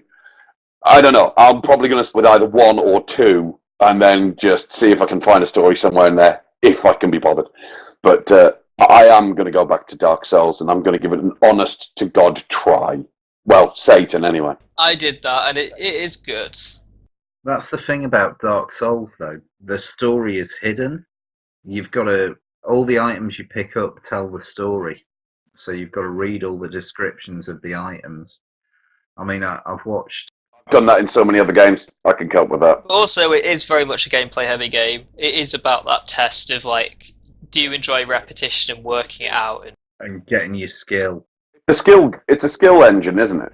Yeah, it's very good at that, and it is a lot of fun. Like, you know, for some people, but I think it is, although it's so popular, I do think it is still fairly niche, like in a way. I think a lot of people have bought it because of the hype, but the people that really get into it are maybe a smaller community, really. And then, yeah, the 28th, we've got Titanfall 2. I've got a lot of hope for Titanfall 2. Have you? Yeah. Really? I think it's going to be quite good. I was so disappointed with the first one. It still leaves a bad taste in my mouth. I have a feeling that they may have learnt from the first one. The trailer that I saw the other day just looks awesome. And yet they've still got the same release date as Skyrim. Skyrim's only recently been announced, though. Oh, good luck, Titanfall 2. Yeah, but Skyrim's been out before. Everyone's played Skyrim to death, surely. Yeah. And you know what? If it's going to be even prettier, I'll go back to it. Yeah. I'll still play it before I go anywhere near Titanfall 2. Same. Massively. Completely the same. Again, it depends what you like as well. I mean, for me, anything that's an RPG is going to trump pretty much anything else. I'm much more interested in stuff with real story or maybe role-playing it than shooters or anything like that. Speaking of shooters, the 4th of November, we've got Call of Duty Infinite Warfare. Yeah, skipping onwards to the 10th. 10th of November, PS4 Pro, the Neo. Yes. Yeah. 349 squid. And we talked about Which is, as I say, that price point has surprised me, it's good. considering it's this all singing, all dancing version, and it's not that much more than some of the deals for PS4s now. PS4s will go down, which I think's great, actually. And I think it is a good move if they want people to go on to the Pro, because, I mean, if I were to get another console in 2 years' time or something, if mine died or something, you know, like, then you'd be like, well, might as well, because it'd probably go down to 250 or something. It's only a little bit more. I mean, they probably will end up discontinuing Exactly. the original PS4 after about 2 years anyway, at this rate. Just what I was saying earlier. A game I'm really looking forward to on the 11th of November is Dishonored 2. I actually really enjoyed the first one because it scratched a very particular itch. You know, the sneak up behind people and stabby them kind of itch. Everyone was a bit stabby. And I do like the look of the new one. Oh, it looks delicious. Also on the 11th is the This is so good. NES Classic Mini. What is that? It's the old 8-bit Nintendo in the palm of your hand, basically. It's preloaded with 30 games. Really? Wow. Yeah, it's got HDMI output on it now as well. So it's a bit of a thing for the retro gamer. Oh, awesome. How expensive is it as well? It's probably quite cheap, right? Is it? It's about $49.99, that's I fair think. enough, 40 innit? quid, 40 That's to 50 quid. You can get an extra controller as well, which is about 7 quid. That's pretty awesome. And it will also introduce all of those classic NES titles to the next generation of Nintendo console when it comes out. Because I want a SNES one. I have one on pre-order, to be fair. The SNES one will be next, depending on sales of this one. Someone's actually built a SNES one as well, a SNES Mini. It was on IGN, of all places, which looked really cool actually. Someone had actually pre-built it themselves. Yep, well, Nintendo was probably looking into that right now. Oh yeah. yes, 15th of November, Watch Dogs 2. Ooh, Really? I've got high hopes for that. I quite enjoyed the first one. I think there's a lot of people that have got high hopes for it. A lot of people are saying the same thing, that they suspect that any of the issues that they had with the first one have been nicely and completely ground out, and that it's a new lead character, that we're not carrying on from the rather antisocial dude in the first one. Yes. Aiden Pierce. And also lots of co-op, Yes, there's going to be a lot of co-op. You can help people hack things. which I'm excited about. That'll be fun. I mean, the premise is really good. It's a bit like Assassin's Creed. Like the premise or the concept of it's really good. It just Assassin's Creed with a mobile phone, basically. Instead of stabbing people, you steal their money. It depends how well they execute it this time. that's the problem. Like I just feel Ubisoft have it is Ubisoft, isn't it? Like they do Yes, have it good is. ideas, but they struggle to execute them in general. Problem that the first one had was that people picked up on it being a game about hacking, and they were expecting Hacking. proper hacking, whereas Ubisoft as a company are not going to give you proper hacking because that's illegal. So they give you a one button, you have successfully taken the money from that guy's bank account. People shouldn't expect the game to incorporate things that they don't want people to do. Yes, GTA. Sorry, what was that, Rockstar? Because of the sensitivity of hacking, the actual act of hacking it into anything and stealing, they're not going to teach you how to do that. No one's going to teach you how to do that in a game. I don't think a computer game can provide you with that kind of knowledge quite so quickly. But if you do want to find out about that, go to www. No, maybe not. blackinternet.com. I mean, I think Watch Dogs 2 could be good. The character looks kind of cool. I mean, maybe it's going to be quite stereotyped. I don't know. It seems like it could be good. It looks more fun. It looks more fun. It's a hackery version of Sleeping Dogs. Less martial arts, more I'm going to make your computer explode in your face. Gee, that's not a bad idea. So, on to the 18th of November, Gran Turismo Sport, which is a PS4 exclusive. Car porn. Cars. Cars. It'll look great. It's going to look great. It'll handle fantastic. I'm sure it's got lots of pretty cars. Enjoy. And it's a very, very well-renowned series. People will have been waiting for this for a long time on PlayStation 4, so... Same with the Forza crowd. It's racing games. I can totally dig it. 23rd of November, Pokemon Sun and Moon. But you're really looking forward to that, aren't you? I'm beside myself with glee. I mean, it looks like a Pokemon game. I might get it at some point. Probably not on release, but it is a Pokemon game. I suspect you'll probably have to go around a world collecting Pokemon a bit. And go to gym. Really? Oh, Training them, going to gyms. so maybe meet some new animals, And some old. befriend them in your particular way. I think it will be a Pokemon game. I don't think... Is it something you should get hyped about? I suppose if you like repeating the same concepts. Like, I like occasionally picking up a Pokemon game going, oh, that's Pokemon, this is really familiar, and then after about 10 hours I'm like, I'm doing the same things I did 20 years ago. Thing that I did and everything else. However, how about Gran Turismo Pikachu? Oh, sorry, that's Mario Kart. My bad, sorry. Well, there we go. Mario Kart's amazing, you can't hate Mario Kart. Yes, I can. It's got Mario in it. But it's so much fun with friends. Like, that was my childhood, N64 days of Mario Kart. It's just... Congratulations on having friends. I'm not jealous. Oh... So, the 29th of November, Final Fantasy 15. I don't want to start going on about it. For those people that don't have friends, Final Fantasy 15. Ta-ta. See you in a few months. I will say about Final Fantasy 15, the film came out actually recently called Kingsglaive, Have and you watched it? I've watched it, I bought it. I personally really enjoyed it. For me, it set a scene for the game that I think I kind of like the world they've built. It's kind of cool. So you own that? But, You own that movie then? yeah, I can come to your house to watch that. definitely.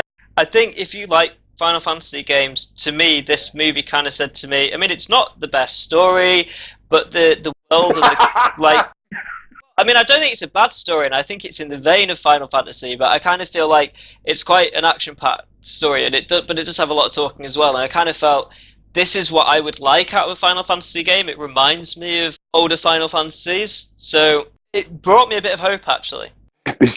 Sorry, I've just imagined the instruction manuals. Before placing disk into drive, lick surface of disk. Everything will make sense shortly. I'm gonna... They're trying seriously hard for this game. You know, they've seriously tried. I mean, they've got the film where the casting on the film. They've got Sean Bean, who, surprise, surprise, plays a king and dies. Spoilers. Spoiler alert! Shit. Now you've ruined it for everyone. Yeah, thanks for the spoiler. They've got the voice. I mean, I say this every week anyway. You're probably bored of hearing me talk about Final Fantasy 15. So let's just move on. If you're excited about it, so am I. We'll talk about it nearer the time, and I bore you there. Yeah, and I'll come round to yours and watch the movie because I can. Exactly. It's games reviews time. Warcraft. Warcraft Legion's come out. New expansion out. Shiny. I've been playing it, Rami's been playing it. I think Rami's probably been playing it more than me. Yes, I've put a reasonable amount of time into it. You're still awake? But it's got the same problems, in my opinion, that Warlords of Draenor had. Just a little. What is World of Warcraft? What type of game is it? Massively online role-playing game. Yeah, multiplayer. Massively online multiplayer role-playing game. The idea is you go on and you play that game with your friends, don't you? That's the idea, yes. Well, again, like they did with Warlords of Draenor, Legion, you've got this whole 2-hour sort of quest line to do before you can start adventuring in the new realm with your friends. They can't go through that bit with you. You've got to play it alone. It's so frustrating. This is a massively multiplayer online game I want to play with my friends. Oh, you can't do that just now. Is the story at least good? Yeah, no, I'm liking it. It's a lot of fun. Don't get me wrong. Is it much more detailed? Really previous? liking the new zones. They've introduced artifact weapons, which are really cool. They've reset all my talents, which is less than cool, but I'll deal with it. No, that's dead frustrating, having to relearn all my rotations and all my powers. Half my rotations in one spec and half my rotations in another, so I'm having to completely relearn everything. I am also, because I play a warlock, they've created a new hero class, which is the Demon Hunter, and they've stolen one of my powers and given it to the Demon Hunter as their ultimate power, Metamorphosis, where you can turn into a big demon and ratch things up. They've just nicked it from the warlock and given it to the Demon Hunter. So what have you got instead?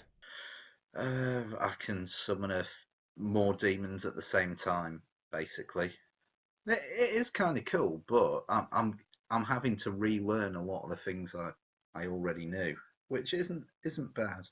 Well, I heard they changed. I did a bit of looking up about the changes, and they've really changed every class. Like, I think healers have to do DPS, make sure they do DPS because it has an impact on their healing. Is that right? I wouldn't know. I'm not a healer. Yeah, I'm not a healer, so I don't know. I heard something about that, but it seems quite interesting. I am planning on trying to join you at some point. Yeah, definitely come join us next month when you can afford it. They need a healer. Yeah, yeah. No, we do actually really need a healer. Yeah, well, yeah, and I prefer playing healer, to be honest. You always need a healer. That's the way that Warcraft That's works. how bad they are. No, it's the way that Warcraft works. Every raid team, you need 2 tanks, 2 healers, 6 DPS for a 10-man team, ideally. Bet you there's somebody that disagrees with that. Depends on the encounter, but usually it's 226. Yeah, I've never played a raid, to be honest. I've never had that many friends. I mean, it's I've not on I've a done level, the most I've managed is 5 of us, because that's how big my circle of friends is. Well, done 10 and 25 man raiding. Show off. Yeah, no, it's a lot of fun, but it is So political. a lot of it's teamwork basically, because if the healers miss the tank's healing, then the tank falls over and everyone's dead. How do you manage 20 people to play regularly? Like, It that's Exactly. generally tends to happen in the big guilds. I suppose the rules are pretty brutal for people as well, if they like fuck around. And don't Yeah, turn up. certain guilds will have set rules where if you fail to turn up or fail to explain why you're late, then you're off the team.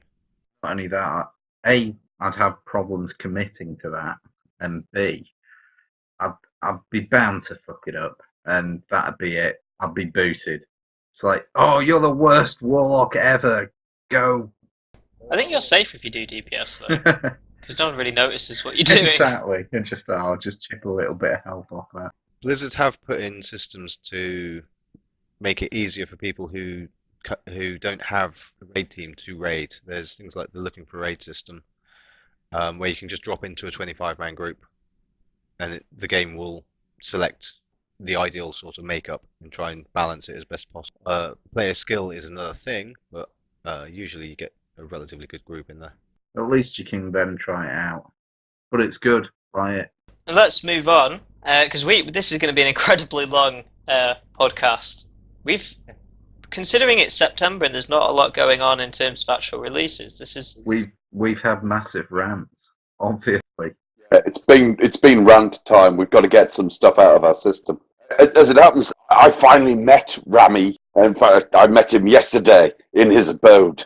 In person. In person. In the flesh. And his beard. Yes. My massive beard. And his massive cat. I also have a very large pussy. Still leave that one there, aren't we? Yeah. That's what she said. Oh, God. Oh, yeah. Yes, but while I was there, he actually introduced me to Pit People, the beta. Yes. I was lucky enough to get a beta code from the lovely people. Can you talk about it, though? Yes. It was just, there was an NDA for day one of videos, stuff like that. Okay.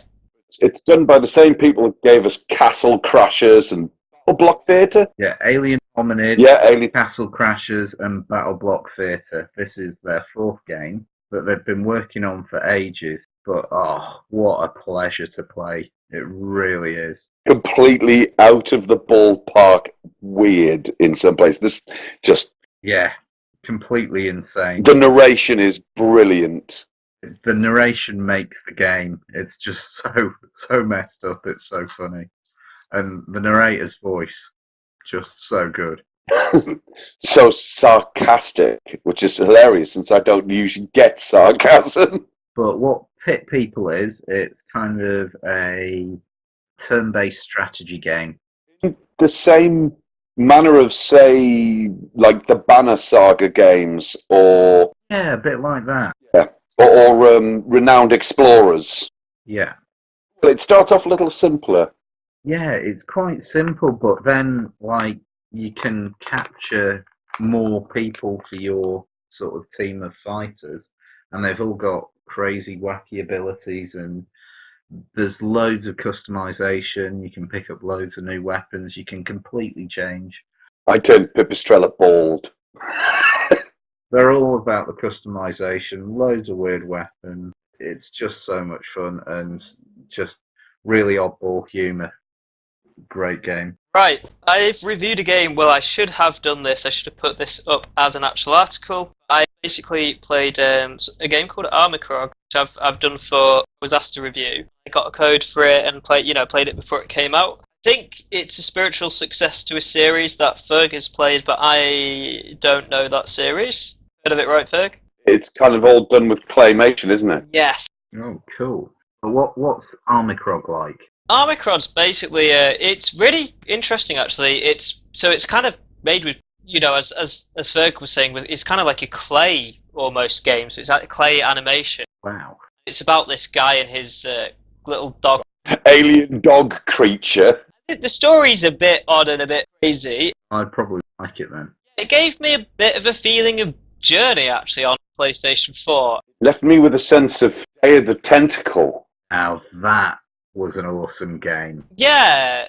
it has a completely tongue-in-cheek sense of humour as they've crash-landed on a planet, and the would-be dog thing, and the voice acting for each of the characters is really nicely done. It captures a very particular style for the characters. It's the sardonic wit that you get out of the various characters as they're trying to go through. It's effectively a point-and-click adventure. It is, yeah. It's very classic. Awesome. It rocks a lot of rather funky tropes, but I don't know why, but I also got a sniff of a very old game like Dizzy from it. Dizzy? Wow. Yeah, sort of the whole... The puzzle aspect. Yeah, I get the sneaking suspicion as the game progresses. I suspect the puzzle might get a little bit more, well, bizarre. Almost Sam and Max. Right. Telltale's earlier Sam and Max titles. But yeah, the humour is out there. It's I'd probably love it. It's good, and it sets it up for a sequel, and it is a really fun game, and it's quite niche in the sense that, like, I don't think a lot of people really play point and clicks as much anymore. They still do them. Like, Broken Sword's still going pretty strong, which is a great series. Broken Sword 5. I mean, it's a really good genre, and actually, I really enjoyed Armor Krog. It was quite odd to go back to that style of playing when I haven't Played it for years. really played that style for a while. It's a nice reminder, really. It's a real classic. I think it is a niche game, though. It acts more of a work of art than it does a game, because Yeah, I mean, the animation and stuff is really quite interesting. it's beautifully done. I think that's kind of where it comes from. You are basically buying a piece of interactive artwork, and that's the amount of time that's clearly gone into the animation sequences is. If you've watched any of the behind the scenes stuff of the likes of Wallace and Gromit, Yeah, they've obviously taken a lot of time. Yeah. it's going to have been really time heavy in its production. Painstaking. Did you finish the game, Steph? I did finish the game, yeah. How many hours? Well, because I was reviewing it, I did sort of slightly cheat because it had come out on PC before. Right. Well, I did use guides. I wouldn't recommend that to people unless you get frustrated, but I did want to review it and finish it, so I did cheat a little bit. But it is I would say if the average person, it probably takes about 8 to 10 hours. I would have thought maybe longer, depending on how much you want to push to do everything on your own, depending on how bright you are as well, I suppose. Yeah, I finished it in an hour, Steph. What were you doing? Well, I cheated the whole way through. Essentially because I wanted to get through it and fully see all the content of the game. Took you 8 times as long. No, it didn't. I mean, well, I just I lied. Followed it as it went along. But Aww. it was. I really enjoyed it. I think it is a proper classic kind of point and click really. I didn't find it as engaging as, say, games like Broken Sword or the old school kind of Monkey Island games, because that had a lot more. They had a lot more voice in and character development. Day of the Tentacle, But still one of the best point and click adventure games. I've got that on PS4, but I haven't played it yet. Actually, If you've never I played it, missed that play one it. when it It's came out. amazing. Best point and click I adventure. might do a let's play of it. Do it.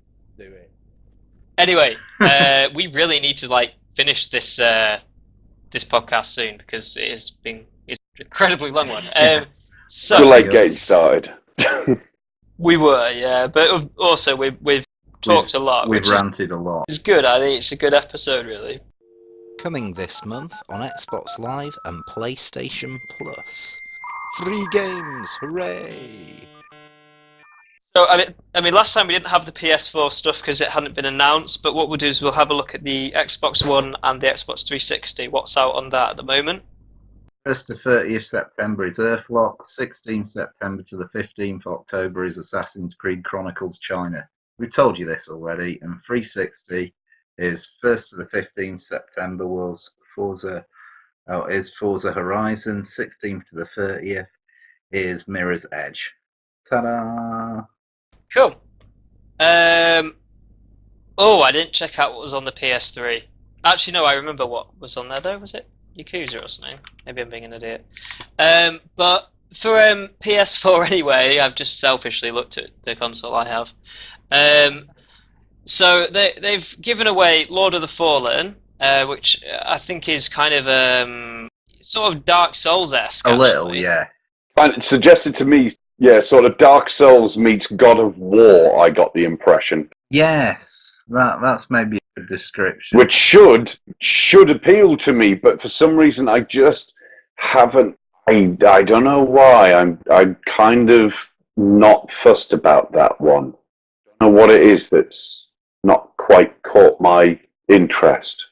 Yeah, I don't know. It's sort of. I'm pretty sure that came out free on Xbox or Xbox One at some point as well. I think it has done. Oh, really? Yeah, because I'm sure I've got it, but I've not put the time into it. Yeah. I mean, I think. I don't know. I'm going to give it a go at some point, but it isn't something that jumps at me. But I mean, it has got very good reviews. I think it's quite popular, at least with the games media. The other one that's coming out is, which probably most people have played by now, is Journey. Ah. Well, most people that have owned a PlayStation 3 or PlayStation 4 probably played this. I've game. actually watched a Let's Play on it. Yeah, if you've watched a Let's Play, there's no point buying. No, because I didn't have the console to play it on, but I'd heard so much about it. I thought, oh, well, no, I'll watch a Let's Play. And It's You're a dead nice game. anyway. You what? Just the spoiler. You're already dead. You're in a coma. You wake up. It's all unreal. Sorry, I was just taking a wild stab in the No, dark. you're not. What?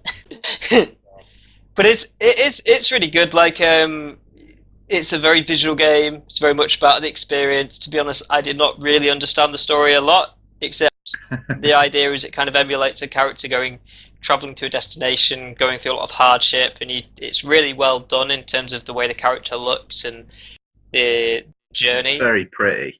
It's a really nice little game. I mean, it's beautifully done. The graphics are absolutely wonderful. But yeah, I mean that's come out. It's not really a big deal for a lot of people, I don't think, because I think a lot of people have probably played it on PlayStation. It's just their excuse to play it again for free. Yeah, but I mean, I think a lot of people probably have it because I had it on PS3 and it naturally worked on PS4. I don't know why, but because I'd bought it on the PS Store for PlayStation 3, apparently I'd also. It's cross-play. That's why. Oh, that's why. And then, so I have actually found the other ones for PlayStation. So, Oh, go on then. PS3, Prince of Persia: The Forgotten Sands, bit of a classic. If you insist. It's not one I personally.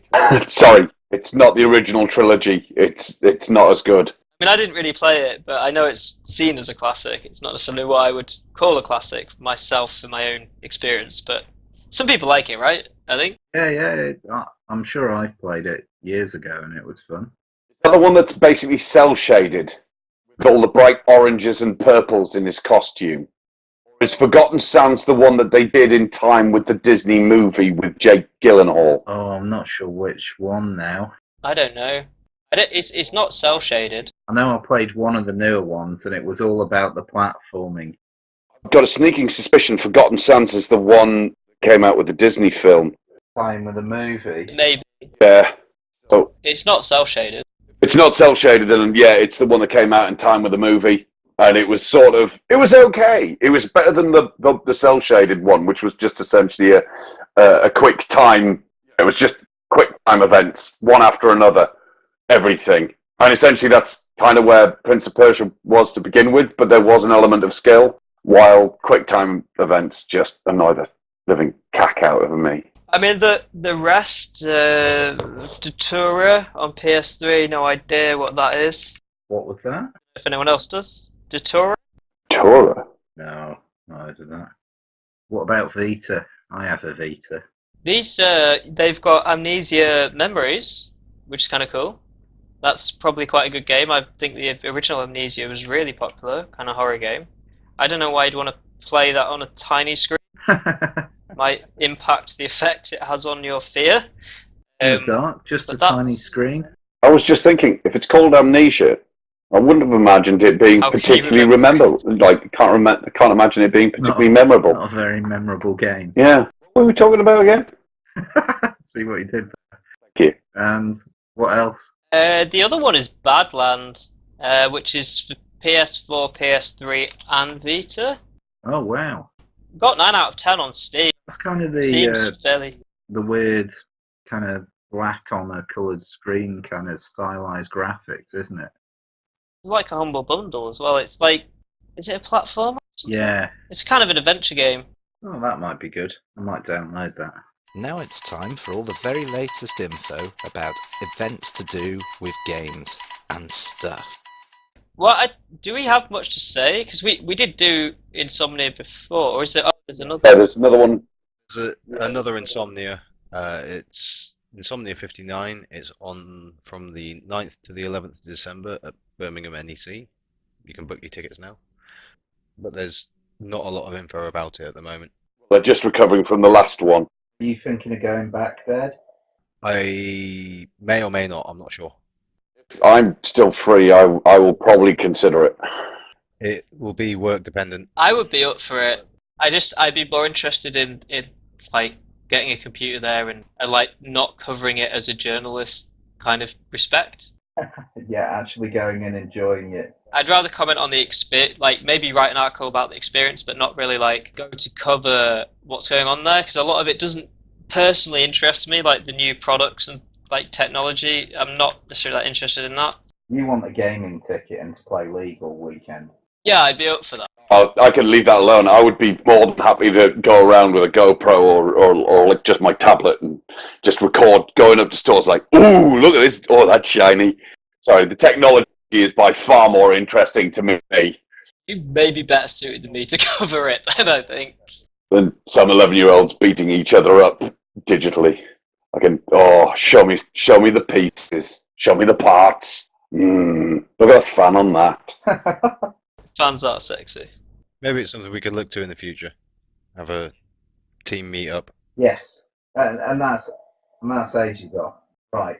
So, should we wrap it up there, gentlemen? Yes. I think we probably should. We're going to wrap it in now. We'll wrap. Paper.